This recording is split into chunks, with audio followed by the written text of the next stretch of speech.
नमस्कार प्रिय विद्यार्थियों, आज हम बीए अंतिम वर्ष हिंदी साहित्य प्रश्नपत्र द्वितीय काव्यांग विवेचन एवं गद्य विधाओं का स्वरूप के अंतर्गत शब्द शक्ति पर चर्चा करेंगे। किसी शब्द का महत्व उसमें निहित अर्थ पर निर्भर होता है। बिना अर्थ के शब्द अस्तित्व विहीन एवं निरर्थक होता है। शब्द के अर्थ को समझना ही काव्य के आनंद को प्राप्त करने की प्रधान सीढ़ी है और शब्द के अर्थ को समझने के लिए शब्द शक्तियों की जानकारी होना परम आवश्यक है। शब्द शक्ति का अर्थ है शब्द की अभिव्यंजक शक्ति। शब्द का अर्थ बोध कराने वाली शक्ति शब्द शक्ति कहलाती है। शब्द शक्ति को वृत्ति या व्यापार भी कहा जाता है। हिंदी के रीतिकालीन आचार्य चिंतामणि ने लिखा है कि जो सुन पड़े सो शब्द है, समझ पड़े सो अर्थ। अर्थात जो सुनाई पड़े वह शब्द है तथा उसे सुनकर जो समझ में आवे वह उसका अर्थ है। जितने प्रकार के शब्द होंगे उतने ही प्रकार की शक्तियां होगी। शब्द तीन प्रकार के वाचक, लक्षक एवं व्यंजक होते हैं तथा इन्हीं के अनुरूप तीन प्रकार के अर्थ वाच्यार्थ, लक्ष्यार्थ एवं व्यंग्यार्थ होते हैं। शब्द और अर्थ के अनुरूप ही शब्द की तीन शक्तियां अभिधा, लक्षणा एवं व्यंजना होती है। वाच्यार्थ कथित होता है, लक्ष्यार्थ लक्षित होता है और व्यंग्यार्थ व्यंजित, ध्वनित, सूचित या प्रतीत होता है। शब्द शक्तियां तीन प्रकार की है। प्रथम शक्ति है अभिधा शब्द शक्ति।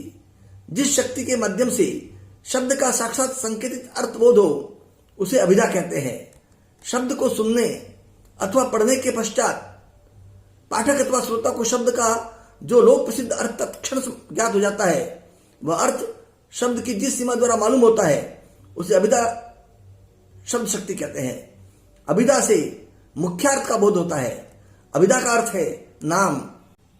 दूसरे शब्दों में नामवाची अर्थ को बताने वाली शक्ति को अभिधा कहते हैं। जैसे वह तोड़ती पत्थर, देखा उसे मैंने इलाहाबाद के पथ पर। इन पंक्तियों में कवि शब्दों से सीधे सीधे जो अर्थ प्रकट करता है वही अर्थ कविता का है। कवि ने पत्थर तोड़ती हुई स्त्री को इलाहाबाद के पथ पर देखा। इस शब्द शक्ति के द्वारा तीन प्रकार के शब्दों का बोध होता है। रूढ़ शब्द जैसे कृष्ण, घोड़ा, मनुष्य आदि। यौगिक शब्द, इन शब्दों का अर्थ बोध अवयव, प्रकृति और प्रत्ययों की शक्ति के द्वारा होता है जैसे पाठशाला, दिवाकर, सुधांशु आदि। और योग रूढ़ शब्द, ये शब्द यौगिक होते हुए भी रूढ़ होते हैं जैसे जलज, वारिज आदि। काव्य में अभिधा शब्द शक्ति का विशेष महत्व नहीं है, लेकिन अभिधा एकदम से महत्वहीन नहीं है। हिंदी के रीतिकालीन आचार्य देव का मानना है अभिधा उत्तम काव्य है, मध्य लक्षणालीन, अदम व्यंजना रस विरस, उल्टी कहत नवीन। आचार्य रामचंद्र शुक्ल का मत है वास्तव में व्यंग्यार्थ या लक्ष्यार्थ के कारण चमत्कार आता है, परंतु वह चमत्कार होता है वाच्यार्थ में ही। अतः इस वाच्यार्थ को देने वाली अभिधा शक्ति का अपना महत्व है। दूसरी शब्द शक्ति है लक्षणा शब्द शक्ति, जहां मुख्य अर्थ में बाधा उपस्थित होने पर रूढ़ी अथवा प्रयोजन के आधार पर मुख्य अर्थ से संबंधित अन्य अर्थ को लक्ष्य किया जाता है, वह लक्षणा शब्द शक्ति होती है। जैसे मोहन गधा है या गधे का लक्ष्यार्थ है मूर्ख। लक्षणा के लिए तीन शर्तें हैं। मुख्यार्थ में बाधा, इसमें मुख्य अर्थ या अभिधेय अर्थ लागू नहीं होता, वह बाधित असंगत हो जाता है। मुख्यार्थ एवं लक्ष्यार्थ में संबंध, जब मुख्य अर्थ बाधित हो जाता है पर यह दूसरा अर्थ अनिवार्य रूप से मुख्य अर्थ से संबंधित होता है। रूढ़ी या प्रयोजन, मुख्य अर्थ को छोड़कर उसके दूसरे अर्थ को अपनाने के पीछे या तो कोई रूढ़ी होती है या कोई प्रयोजन। रूढ़ी कहते हैं प्रयोग, प्रवाह, प्रसिद्धि को, अर्थात वैसा बोलने का चलन है, तरीका है, किसी बात को कहने की जो प्रथा हो जाती है वह रूढ़ी कहलाती है। प्रयोजन कहते हैं अभिप्राय या मतलब को, अर्थात हमारे मन में ऐसा कोई अभिप्राय है जो प्रयुक्त शब्द से व्यक्त नहीं हो रहा है, तब उसके लिए दूसरा शब्द प्रयोग कर अपना अभिप्राय प्रकट करते हैं। लक्षणा शब्द शक्ति के भेद, लक्षणा शब्द शक्ति के भेद अलग अलग आधार पर किए गए हैं। प्रथम है लक्ष्यार्थ के आधार पर। इस आधार को लेकर लक्षणा के दो भेद है। रूढ़ा लक्षणा, जहां मुख्यार्थ में बाधा होने पर रूढ़ी के आधार पर लक्ष्यार्थ ग्रहण किया जाता है, वह रूढ़ा लक्षणा होती है। राजस्थान वीर है, इस वाक्य में राजस्थान का लक्ष्यार्थ है राजस्थान के निवासी। यह अर्थ रूढ़ी के आधार पर ग्रहण किया गया है, अतः रूढ़ा लक्षणा है। आगी बढ़ वाग्नि दे, बड़ी है आगी पेट की, तुलसी का मुख्यार्थ है। बड़वाग्नि यानी समुद्र में लगने वाली आग से बड़ी पेट की आग होती है। पेट में आग नहीं, भूख लगती है, इसलिए मुख्यार्थ की बाधा है। लक्ष्यार्थ है तीव्र और कठिन भूख को व्यक्त करना, जो पेट की आग के जरिए किया गया है। दूसरा है प्रयोजनवती लक्षणा। मुख्यार्थ में बाधा होने पर किसी विशेष प्रयोजन के लिए जब लक्ष्यार्थ का बोध किया जाता है, वहां प्रयोजनवती लक्षणा होती है। जैसे मोहन गदा है वाक्य में गदा का लक्ष्यार्थ मूर्ख प्रयोजन से किया गया है। जैसे उदाहरण, कौशल्या के वचन सुनी भरत सहित रनिवास, व्याकुल विलपत राजगृह मनहु शोक निवास। कौशल्या के वचन सुनकर समस्त राजगृह व्याकुल होकर रो रहा है। राजगृह अर्थात राजभवन नहीं रो सकता। राजगृह का लक्ष्यार्थ है राजगृह में रहने वाले लोग। समस्त राजगृह के रोने से अत्यधिक दुख को व्यक्त करने का विशेष प्रयोजन है। दूसरा आधार है मुख्यार्थ एवं लक्ष्यार्थ के संबंध के आधार पर। इस आधार पर लक्षणा के दो भेद हैं। गौणी लक्षणा, जहां गुण सादृश्य के आधार पर लक्ष्यार्थ का बोध होता है, वहां पर गौणी लक्षणा होती है। जैसे मोहन शेर है, यहां इस गुण के आधार पर गौणी लक्षणा हुई। दूसरा है शुद्धा लक्षणा, जहां गुण सादृश्य को छोड़कर अन्य किसी आधार जैसे समीपता, साहचर्य, आधार, आधेय संबंध के आधार पर लक्ष्यार्थ ग्रहण किया गया हो, वह शुद्धा लक्षणा होती है। जैसे लाल पगड़ी आ रही है, या लाल पगड़ी का अर्थ है सिपाही, इन दोनों में साहचर्य संबंध है, अतः शुद्धा लक्षणा है। तीसरा आधार है मुख्यार्थ है या नहीं के आधार पर लक्षणा की भेद।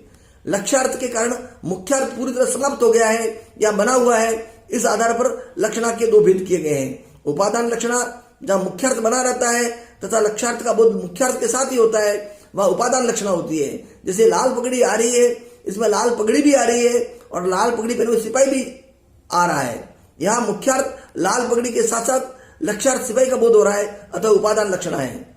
दूसरा है लक्षण लक्षणा, इसमें मुख्यार्थ पूरी तरह समाप्त हो जाता है, तभी लक्ष्यार्थ का बोध होता है। जैसे देवदत्त चौकन्ना हो गया, इस वाक्य में चौकन्ना का मुख्यार्थ चार कानों वाला बाधित है और केवल लक्ष्यार्थ सावधान का ग्रहण किया गया है। तीसरी शब्द शक्ति है व्यंजना शब्द शक्ति।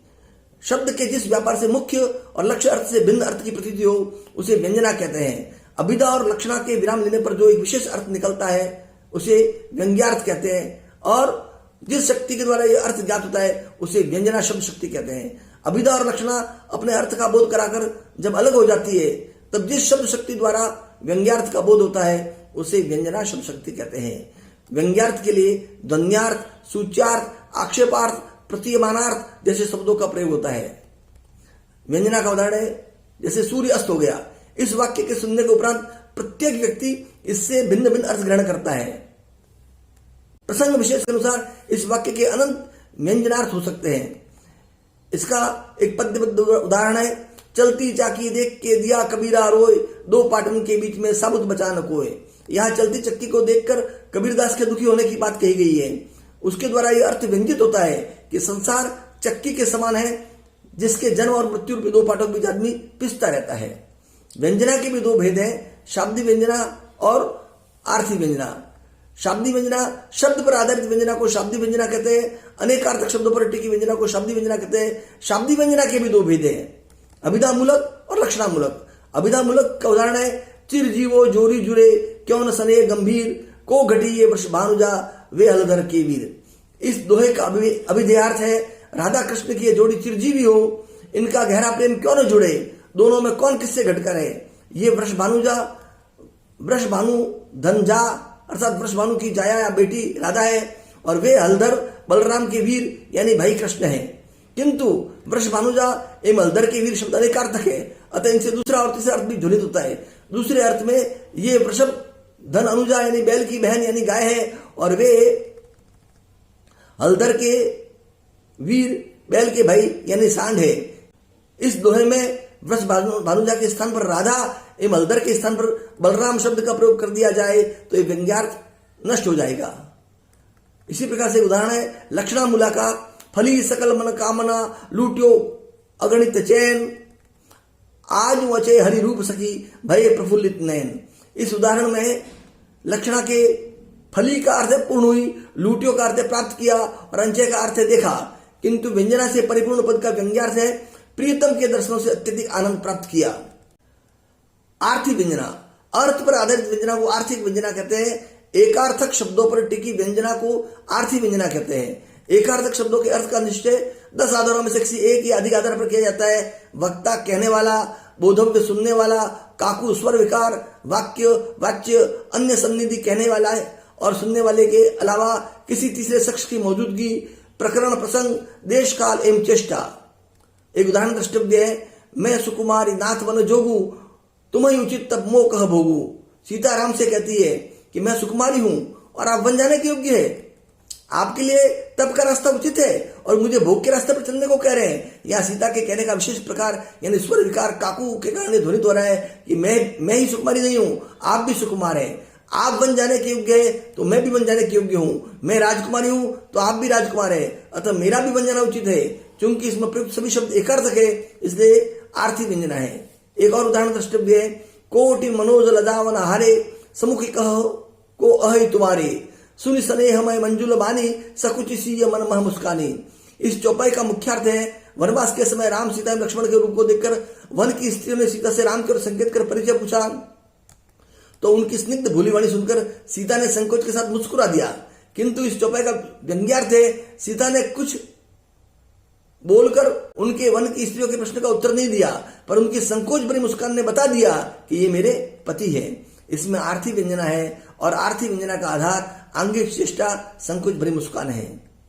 काव्य सौंदर्य के बोध में व्यंजना शब्द शक्ति का विशिष्ट महत्वपूर्ण स्थान है। व्यंजना शब्द शक्ति काव्य में अर्थ की गहराई, सघनता और विस्तार लाती है। रीतिकालीन कवि और आचार्य प्रताप साहित्य के शब्दों में व्यंग्य जीव है कवितमय, शब्द अर्थगति अंग, सोई उत्तम काव्य है, वर्णे व्यंग्य प्रसंग। इस प्रकार से आज हमने अभिधा, लक्षणा और व्यंजना शब्द शक्तियों के बारे में जाना। प्रिय विद्यार्थियों, इन शब्द शक्तियों का ज्ञान होने पर हम काव्य का रसास्वादन भली भांति कर सकते हैं। आप शब्द शक्तियों का अध्ययन करें और इसके अर्थ को, इसके अभिप्राय को ढंग से समझने की कोशिश करें। धन्यवाद, नमस्कार।